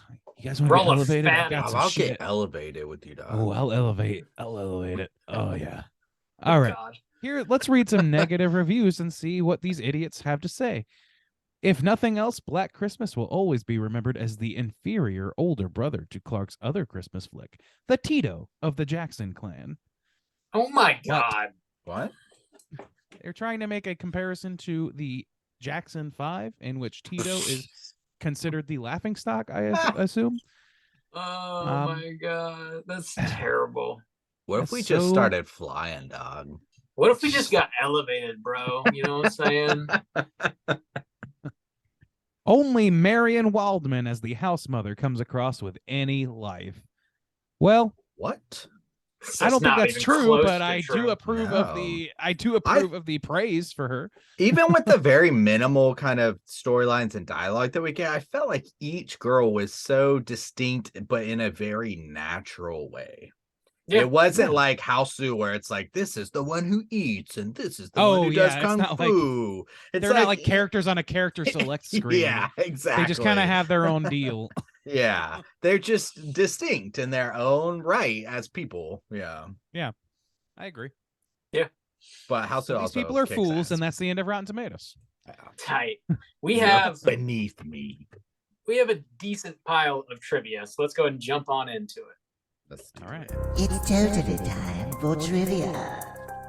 It's totes time for trivia. Bob, hit me with that trivia, my guy. Oh, I got it.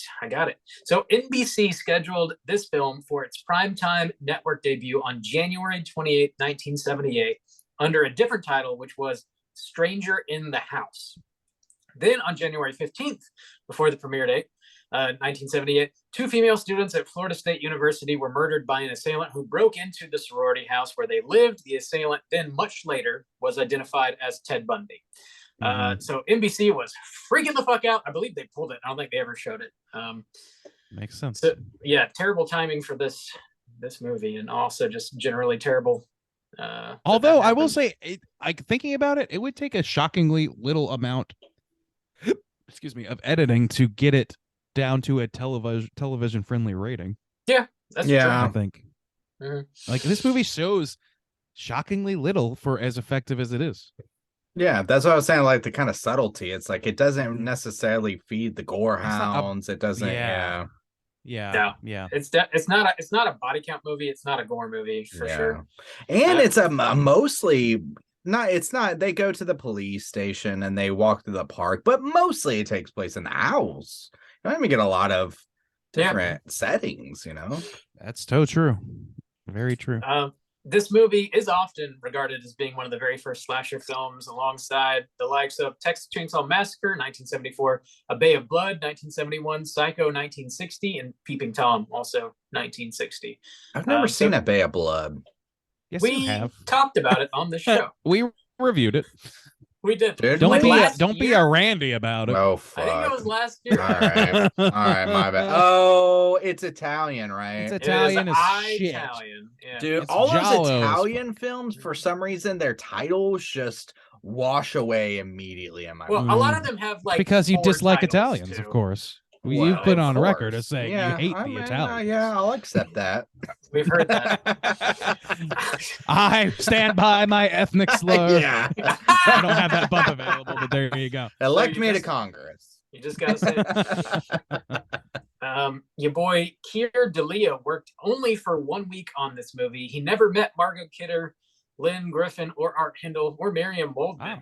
Wow. Barely met John Saxon, but the movie is carefully edited in such a way that he appears to be present throughout the whole movie and interact with all these people. Who is that? Um, That's the boyfriend, Peter. Yes. Oh.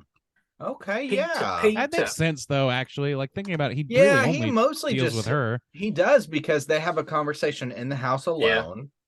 He like runs past a few people on the way out the door, and that's She goes to about it. meet him while he's playing like at the piano room or whatever. And he But fucks up playing piano so bad. It We didn't sounds talk about that, terrible. but it's Sounds fucking terrible. hilariously shitty.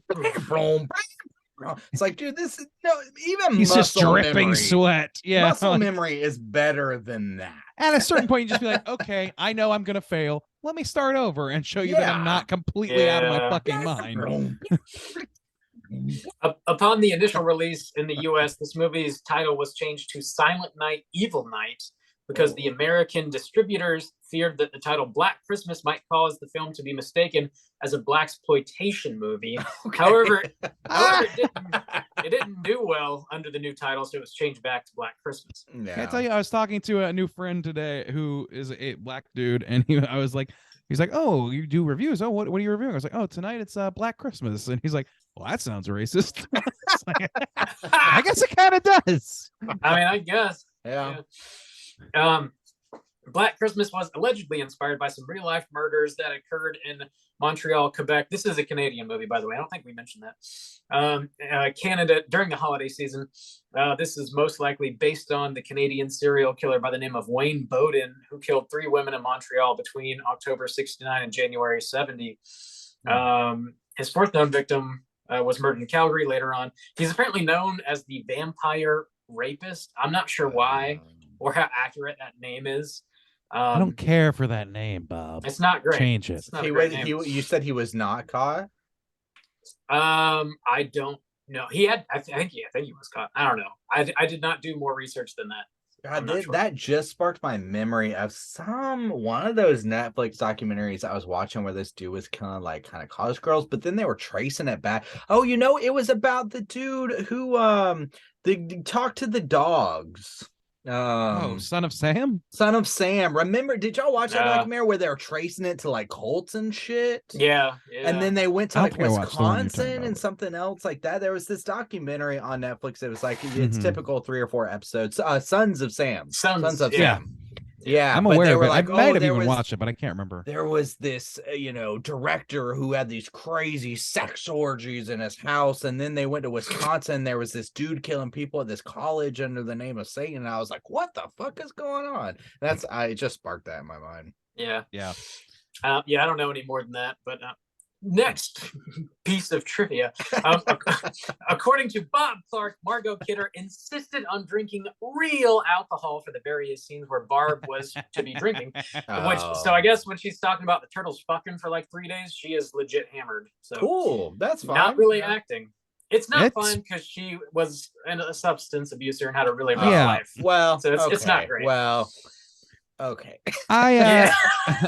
She wasn't I'm as good much of method a acting. I like method acting as much as the next guy, but maybe don't Yeah.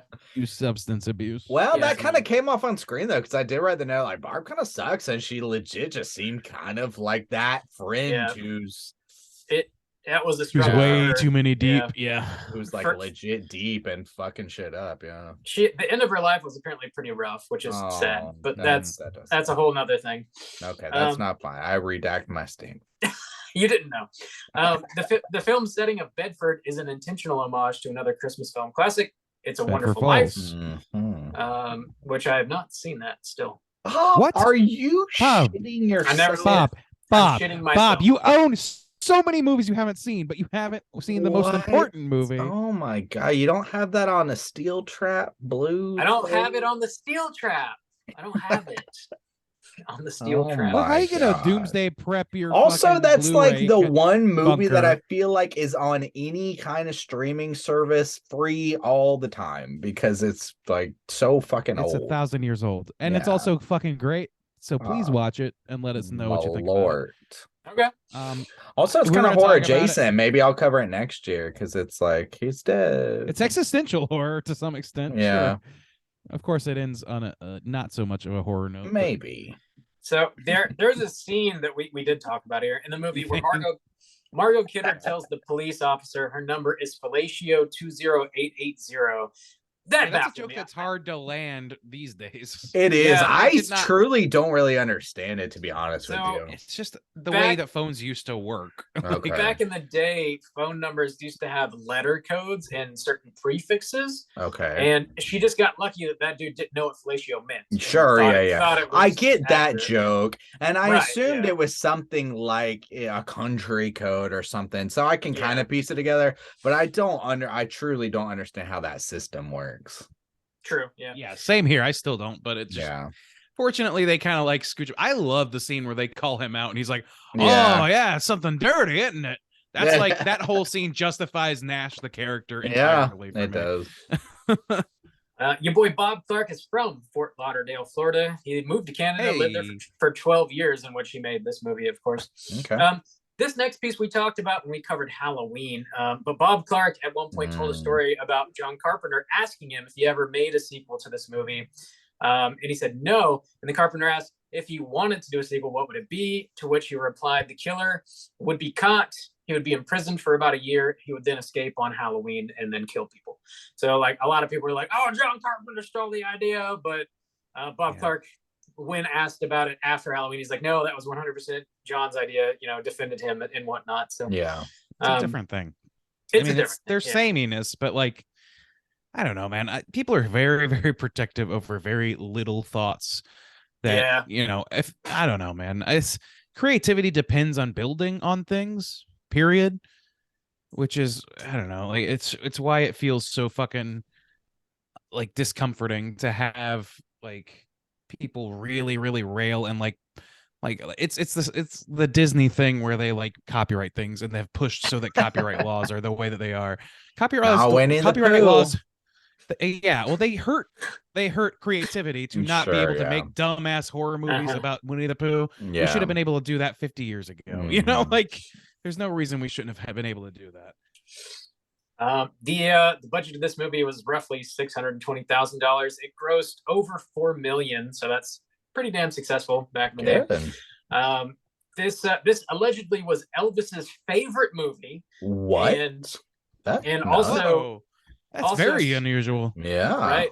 Also, Steve Martin loves the shit out of this as well. So kind There of you random fans of this movie there. So Elvis, Steve Martin, and Soju. Add me to I the want to hear list. Steve Martin talking about this movie. I'd be fascinated to hear what he thinks about this movie. Let's get him on. I'll Steve, reach got his out to number. us. I know you're Yeah. listening. You contact us. You have motherfucker. We're permission to busy. come on to this cast. We We'll are let you busy. through the firewall just this once. All right.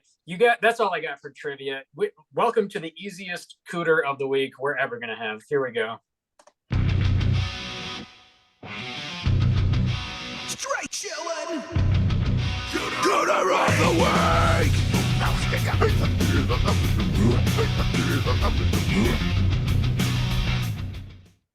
Juice, what is a cooter and why do we hunt them? Oh, Cooter's character type and a straight chillin' exclusive.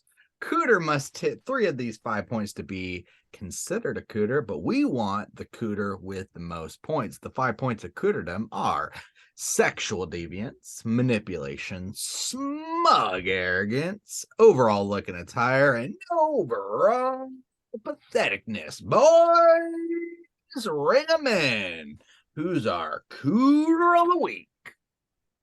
Peter. Really trying to sell it. Peter. Peter. Did you see that turtleneck? Oh my Dude, god.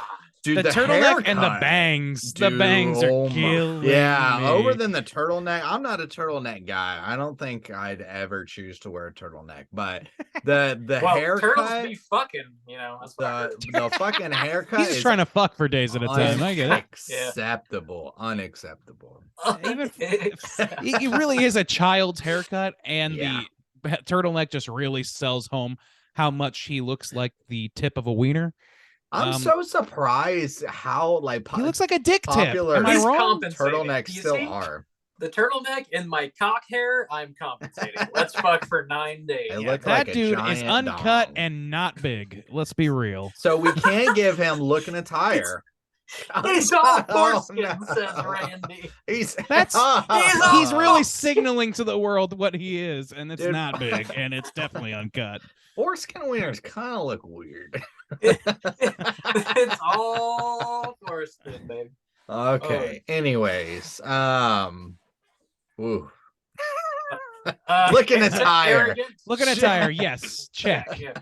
Arrogance for sure. Oh my god, he Arrogance, really yeah. thinks he is entitled to have any say in her like bodily autonomy, which I don't know, which I know is contentious to some people, but I don't think so. So Also, Yeah. just the general course of her fucking entire life. yeah, he's feels so entitled to literally like turn her into a housewife, Yeah. completely neglecting anything she has any interest in. He's like, oh, you can still do that stuff. You'll just be married to me and make my dinners and do blah, and like he clearly just needs a direction in life, and he's using her pregnancy and her life as a crutch for his own failures, and it's pathetic. Point 3. Also, the most Ooh. egregious point of arrogance was fucking up that piano. I mean, come on. Dude, yeah. Just- Yeah. Not mention That's a I'm fucking nice around. fucking But yeah, piano. you don't fuck up a piano. Come on. Dude, especially when you clearly are like it's like, oh man, you clearly fucked up your exam so fucking bad, Oh yeah. and it's just like the most petulant, childish Oh reaction to that God. you can imagine. Like, I don't know so how pathetic. long people typically are supposed to stay at a conservatory, but I believe he says he spent 8 years there. Yeah. So like Yeah. that seems a like little long. long time. A I little don't too know long. anything about it either, but that Me seems like neither. a really long time.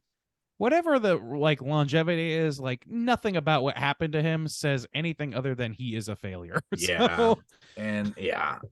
So looking at Tyre, patheticness, arrogance, check. Yeah. So we have manipulation and He we tries. have sexual deviance, which is interesting because that's a very strong point of the Crudetum. And it's interesting in this kind of situation because their quite is- relationship yeah. is consensual. Yeah. And a lot of what his problem is comes from the arrogance, but it's of a kind of sexual nature. But I don't think I would call him necessarily a sexual deviant. I agree. No, It's I agree. sexism, not sexual deviancy. Yeah. There's a key difference between those two things. One is like, sexual deviancy to me is like driven by desire of an unusual flavor of sexuality that leads you to do terrible things. That's Yeah, kind of how out of I a kind of envision it. arrogance, which is interesting Yeah. how they play into each other. in They that do. way. They Yeah. all they definitely play into each other. But like for him, it's very much about like his sexist feelings towards women Yeah. and like how and basically him being a failure and trying to come up with a way to justify his own life in absence of what he's been working towards that he's completely Mhm. fucked up and then burned down the bridge towards by destroying the piano. Yeah. He's definitely kicked out of school. Like he's definitely fucked. Mhm. Oh, And he's yeah. trying to find a new path in his life. And he's telling a woman that she is going to marry him because she is pregnant with his baby so that Yeah. he can have a direction in life. Mhm. You know? Attempting manipulation there. It doesn't work. Yeah. But I think He we just give sucks him at it that. because We he's give more him- Yeah, I he's more think it's fair pathetic that than he would anything else. love to manipulate. Yeah. He just If he was can't do smart it. enough, maybe he Yeah, would. yeah. No, Mhm. 4 But out of he's 5. like he's I think. breaking Five. into the basement Yeah. regardless of what happens. The man's breaking Yeah. into the basement at the end, like him being killed. Like he is definitely like a dangerous man, Yeah. regardless of whether or not he is the killer. He's killer, not the yeah. killer, but he is a dangerous fucking guy. Yeah. So 4 out of 5 for Peter. Is there anybody else? Do we need to talk about the killer? I don't think we know enough about. We don't him. know them. Yeah, I Yeah. think like I mean, we Yeah, could for the get most part, sexual everybody's pretty normal. deviance. Go Yeah, ahead. based on the things that he Yeah. says, I think sexual. But other than deviance. that, we have no idea what he looks like. Can't give a look in a tire. We don't really know. Like, I think it would be really. We don't know hard what to his give a impulse is driven by. patheticness. Yeah, we really don't know anything about him. Yeah, maybe pathetic that Ex- he's just stalking these people. He kills a teenager. Like it's. I mean, I think general. Yeah, but we patheticness have should no apply. idea like what's surrounding it. Yeah. Yeah, I uh, think you're right, but also, yeah, I would love like I feel like it's gonna take a lot to unseat Peter in any way. Yeah. Honestly, like In Yeah. Cooter Wait. Court, you need like the hard evidence. Oh Yeah. yeah. we only Oh, prosecute yeah. on rock solid evidence here in Cooter. Yeah, Court. I mean- I want this to be a respectable court, okay? Respect us now, listeners. Now we demand your respect. Oh my god. Peter, it is. Peter is the Cooter of the fucking year. I mean, Peter. let's be real. Peter, we got him. Blumpkinator. We got him, and he's eating Blumpkins in prison. Oh boy. Let's kick our feet up, let our hair down, and talk about what we've been watching this week, boys. Hey gang, what you been watching? Watch it. Randuce, what have you been watching? Well, inspired by our conversation, I've been kind of on the same mission I'm sure you guys have been, which is sort of to squeeze in as many 2022 picks as we can this week. I haven't been able to, I probably haven't been as successful as you guys have been with it, just because I feel like I haven't had a ton of time, but We're just lazy the sons of bitches is what it is. yeah, yeah, that's what it is. I will say that aside from those, really quickly, I have been watching some Christmas specials with Becky, King of the Hill Christmas specials, Bob's Burgers Christmas specials, Yeah. classics, all of them. I love them. I don't want to spend too much time on those, but as far as this, and The Watcher, which is like a Ryan Murphy. You guys are familiar with this Ryan Murphy show? Not Netflix. Watcher. the Oh, film, okay. No. which It's a I also series. had a confusion with. It's a Yeah. series. It's not a great series, but it is an enjoyable series. I will give that. Naomi Watts is in it. It's good, not great, in my opinion, but that's a whole other conversation. As far as films go, like I've been trying to catch up on, this week I watched No Exit. I don't know if you guys have seen that or not, which is about a No. woman who is trying to go see her dying mother and gets pulled off the road by a cop and forced to go to what do you call it, a rest stop, like a greeting, like a what do you even call that thing? It's like a rest stop with like a welcome center sort of thing. Oh, and like wait a out tourist center? Yes, like yeah, exactly. While a snowstorm fades out, which to Okay. me, speaking like speaks to my personal experience from last year quite a bit, and kind of left an impression on me. I liked it. I ultimately I don't think that it's quite as good as I experienced it as good because of my experiences Yeah. around being trapped in fucking snowed in cars. No damn. And then also watched Sissy, which surprised me in a number of ways, and I quite enjoyed. Watched You Won't Be Alone, which I also quite enjoyed. I found quite interesting Yeah. and unique. Yeah. Finally. I also watched Soft and Quiet, which disturbed me. Yeah. No, I don't care pretty about well. that. It disturbed me quite a bit, and like because that's a horror that is very realistic. Dude, and that shit that is what's fucks terrifying with me, about yeah. it. It's very upsetting. I also snuck in Adult Swim Yule Log, which is heavily recommended to me. Like out of the blue, like 3 people were like, "You got to watch Yule Log, buddy." I was like, "Okay, well, I've seen Yule Logs where they kind of like do like, these little sides or whatever, but this is a full-on horror film, by the way."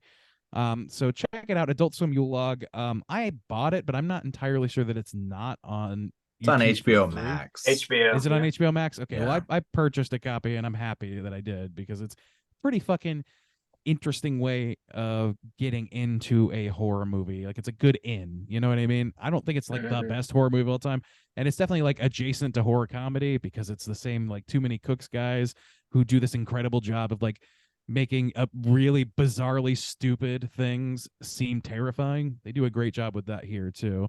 I think it's pretty worth your time. So yeah, those were the big ones. And then the last thing, I did play through the entirety of What Became of Edith Finch, which I mentioned last week, and it's extremely moving story. It's Yeah. like I'm very into the like because I just don't have a lot of time to dedicate to games. I really appreciate a short game, which is more about like the drive of the characters, the story, the immersion experience, than it is about like, you know, like being able to hit a certain benchmark of points accrual to get to the next whatever. Yeah. Do you know what I mean? This is not a game that you can really fail at. Mm. You just take your time at different speeds. You just experience it however, at whatever speed you want. And I enjoyed that. So yeah, it's very good. And I know I'm late to the party on that one too. That's it though. I'll let you guys go. All right, Juice, what you been watching? Oh my lord, so many things. I watched Del Toro's Pinocchio. I'm typically not a big Pinocchio guy. Del Toro, of course, did a fantastic job. I kind of wish he didn't make a musical because I feel like that's very heavily attributed to like the Disney aspect, and the songs in it weren't great. Everything else, though, for a Pinocchio story was on point. Animation looks great. He did some different things that you wouldn't expect that were good. Klaus, best Christmas movie to come out, man. definitely within like the past 5 years. I love that Good movie. movie. Ever since it came out, I watch it every year. It's so fantastic. Love it. Watch Bones and All. Wasn't crazy about it, but I completely disagree with Bob's statement last week of it feeling like a disjointed movie. I felt like it was very consistent and solid like all the way through. I just didn't really like its flavor, particularly like its setting and time period were not something I'm typically into. But I thought the storyline was pretty consistent. So disagree with Bob on that one. Watch Krampus, you gotta do it. I watched Don't Worry, Darling.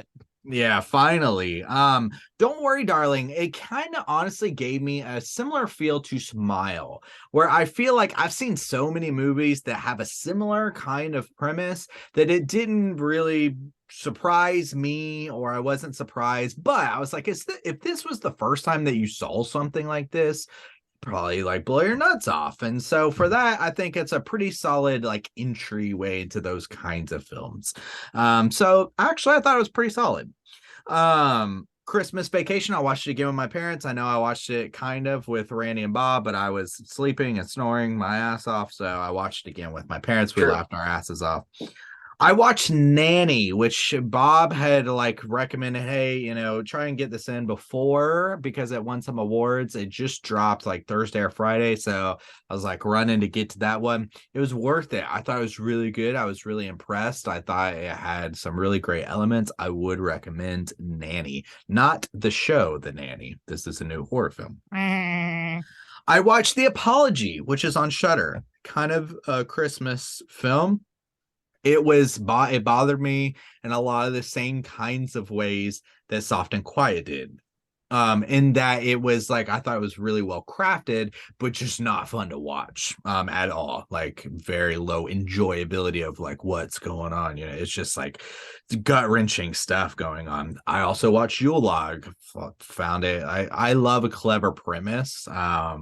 So I didn't like love it. I'm not in love with it, but I did love I love the idea that you could click it and not realize that it would be a horror film. That alone was enough to just sell me to watch it. So that's really funny. Watch Home Alone. You got to do it. And I have watched various Christmas carols to get ready for my discussion with Nicole. I watched the Disney one. I watched a Muppet Christmas Carol. I watched one of the old ones that's like black and white. There's so many of them. Watch the Guy Ritchie one. That's a unique intro. That's the one that's the series, right? I think, is it Guy Ritchie? I don't know. I don't remember if that's right or not, but it's the one on FX that came out. It's the one. Like it's a 6-part series, though, or maybe 8 episodes. I think. It is a series. That's true. So yeah. So I started to watch that. I don't know if I'll be able to get through before my discussion, but I did like the tone. However, I was thinking to myself, I don't know if this justifies like 6 to 8 episodes. I could see one episode per night. You agree? Yeah, no, I think I've seen it all, and I think that it could have been tightened significantly. Okay, so I agree with that. Okay. But I did like the tone and what they're going for, so I'll see if I can finish that. I don't know if I can, but I did like what I saw. Bob, sorry we've been talking so much. What have you been watching, my guy? All those blues that you bought. I'm sure you watched them all. I know you did. I watched all that blues and a lot of other shit. Mm-hmm. A lot of silly stuff. I've watched the season finale of White Lotus. Season 2, and it's great. If you haven't seen that show, I talked about it the past couple weeks. It's fantastic. It's on HBO. It's each season are like 6-7 episodes. Check it out. It's a great drama, great cast, really fantastic acting and writing. Actually, I watched Pinocchio as well on Netflix. It's towards the bottom of my Del Toro movies, to be honest. It is like fucking sad though. It punches Yeah. you right in the fucking feelings. The animation looks great, but I don't know that I like really love the story, and I'm not a sell for musicals ever. Yeah, I'm with you about So it was okay. I also watched this movie called Burnt that was on Netflix. It's got Bradley Cooper. He's like one of the best chefs in the world. He falls from grace. He's addicted to drugs. Tries to get back in the game and start up a restaurant in London. And he's like a 2 Michelin star chef. He's going for his 3rd star, and it's sort of like his pursuit of that. It's pretty good. Pretty solid, like random Netflix movie to throw on. I watched Yule Log as well. It's like, it's got problems, but I fucking loved watching it. Like the experience of watching that It's shit. just crammed with stuff. I was enthralled. Like it had my fucking attention, man. Super cool idea. It's a full-blown horror movie. It's a weird mashup of a bunch of like subgenres. It's definitely got the comedy. It's a low budget, and like you definitely see the budget, you know, you see the strings, so to speak. But I fucking loved it. Like I'll watch it again for sure. It was a lot of fun. I watched The Nanny, or just Nanny, rather. not the Nanny. Not The Nanny, just Nanny. That's on Amazon. Is Peter Griffin here? No, thank God, no. That is on Amazon if you want to watch it. It's extremely well crafted. I recommend checking that out. If you have Amazon, there's really no reason not to. It won Sundance, so it's, you know, it's worth checking out. I watched The Apology as well. I did not like it. I thought the acting was pretty bad, to be honest. Oh, really? I just couldn't get into the movie. Like the acting wasn't there for me. Did you finish it? So I've got like maybe 10 minutes left. I was watching it just before getting on the show, but I almost finished it anyways. Hang on, but is that the woman from Breaking Bad? It is. Okay. Skylar I meant to look it up, Yeah. but I didn't. Yeah. I have never heard of this, so I just looked it up, and yes, that's Anna. Okay. Gotcha. It's mainly the dude that I'm just like, this guy's not showing up for me. Linus Roche. Really? I thought what he Yeah. was supposed to be, he gave, but Yeah. that's whatever. Yeah. I watched another Shudder original. So The Apology's on Shudder. I watched another one called Blood Relatives. It's a new release on Shudder. It's about a vampire, and he's roaming around the Midwest. It's got kind of like a near dark vibe, but there's not a pack of vampires. It's just one. What was it called? It's called Blood Relatives. Oh, okay. And he's driving around, and this girl tracks him down, and it turns out that she's his daughter, and they sort of have this very awkward relationship they're trying to work through while also being like, you know, vampires and doing vampire shit. It's definitely got a lot of comedy. Is that Shudder one? Yeah, it's on Shudder. Okay. Yeah. So it's easy to watch. It was decent. I didn't love it. I didn't hate it. It's kind of down the middle. Okay. And finally, I also watched You Won't Be Alone. It was recommended to me by Juice himself. It's an extremely well-crafted movie. The idea, the conceit of the movie is fucking cool. Yeah. And it's fucking a bummer. It is a bummer of a movie, dude. It moved my ass. I was sitting here, and by the end of the movie, I was sitting over here. Ass. It physically moved your ass. It moved my ass. That's the best kind, boys. Really fuck your soul up. It fucked my soul right up. That's precisely My soul is fucked up. I was fucked up in the soul. That's how I like it. Yeah. The movie, the first like 5 minutes, I think, there's this thing that happens. Yeah. And I was finding my pearls and clutching the shit out of them. Where are my pearls? It's good. It's a fucking bummer though. So just if you want to watch it, know that I think it'll help you a little bit. But that's pretty much all I've been watching. Yeah, we've been cramming in a lot of shit for our next show. I will say I did a mini cast on that one, but also I just found out that Plug It Up has an episode on it, and I listened to that makes this a lot of week sense. too. Yeah, Nice. it's perfect, Yeah. and it was a really good episode. So if you're curious about this film that we're all kind of talking about, we haven't covered it ourselves. If you want, you can check out my mini cast, but also check out Plug It Up's episode on it. Definitely a really good episode. I got to listen to that myself. Yeah, shout out to Caitlin. Everything she does is great. Check it out. That's all I've been watching this week. We don't have any voicemails. to play. Janus, where you at, my guy? My boy Hugh Janus. You, didn't even call. Janus? Looking at you, Lou Sanus. Still no calls. I just do horror movie reviews. El Sanus. The Janus brothers are letting us down. Yeah. But if you Bob's really gotta hold it together.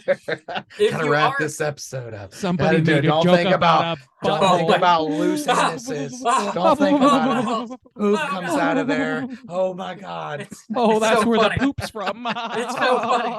It's so fucking funny.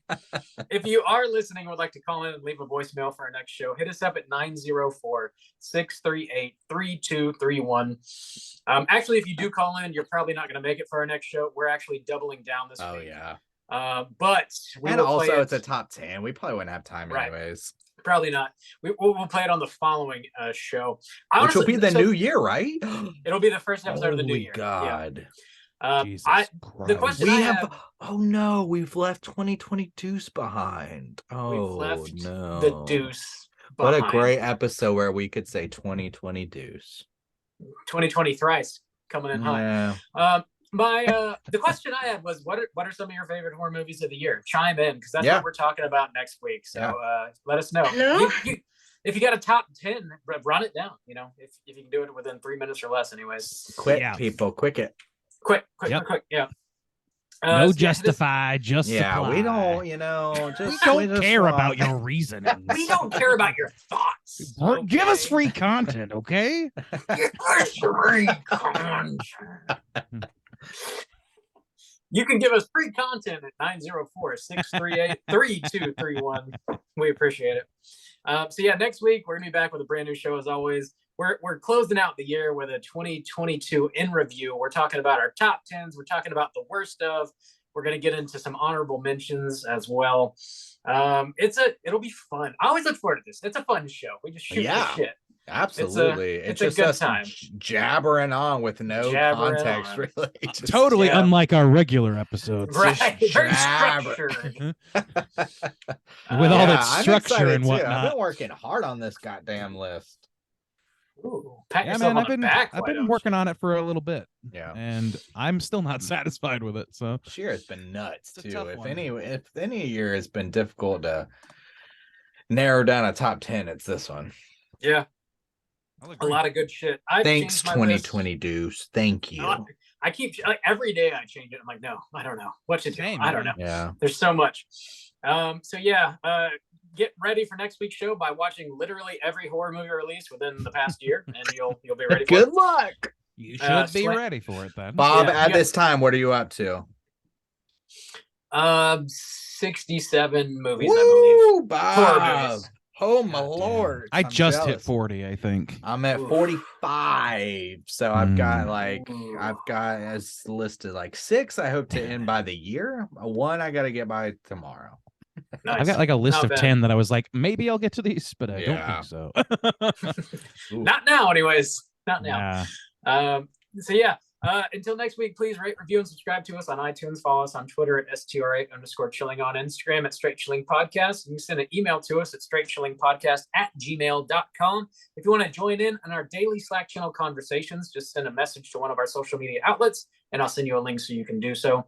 Until next week, as always, all you mother truckers, please keep chilling. Hello?